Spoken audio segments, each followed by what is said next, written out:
یەکەتی قوبات تاڵەبانی بۆ سەرۆکی هەرێم پێشنیاز کرد. پارتی هێڵی سوور بەژێر چەند پۆستێکدا دەهێنێت.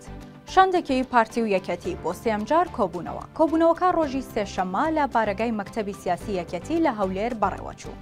هەردوو حیزب لیژنەکە بە لیژنەی تەکنیکی هاوبەش ناو دەبن، بەڵام هەمان شاندی دانوستانکارن بە بێبەشداری سەرۆکی شاندەکانیان. ئەمەش زیاتر وەک بەهانەیەک دەبینرێت بۆ درێژکردنەوەی مەودای دانوستانەکانی پێکهێنانی حکوومەت. کوردوتەنی پێدەچێت هەویرەکە ئاوی زۆر بکێشێت.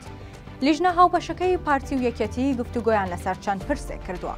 سەرچاوەیەکی ئاگادار ڕایگەیان یەکەتی داوای دیاریکردنی دەسەڵاتی وەزیر و پلەباڵەکانی حکوومەتی داهاتوو دەکات، بەتایبەت جێگری سەرۆک وەزیران و وەزیرەکان و سەرۆکی دیوان و سکرتێری ئەنجومەنی وەزیران. سەرچاوەکە دەڵێت یەکەتی و پارتی دەیانەوێت ڕێک بکەون لەسەر دەستکاریکردنی ڕەشنووسی پەیڕەوێکی نوێ بۆ پەیکەری دەسەڵاتەکانی حکوومەت. ئەوەش لەسەر پێشنیاز و داوای یەکەتیە، چونکە ئەو حیزبە پێی وایە پارتی لەو ڕێگایەوە قۆڕخکاری دەسەڵاتی کردووە. بەپێی زانیاریەکان یەکەتی داوای کردووە ئەگەر قوبات تاڵەبانی بکرێتە سەرۆکی هەرێم، ئەوە یەکەتی بە جێگری سەرۆکی حکوومەت ڕازیە و هەریەکە لە عیماد ئەحمەد و هاوڕێدارۆ کاندید دەبن بۆ جێگری سەرۆک وەزیران. هەرچی پارتیشە هێشتا پێداگرا لەسەر وەرگرتنی هەریەکە لە پۆستەکانی سەرۆکی حکوومەت و سەرۆکی هەرێم.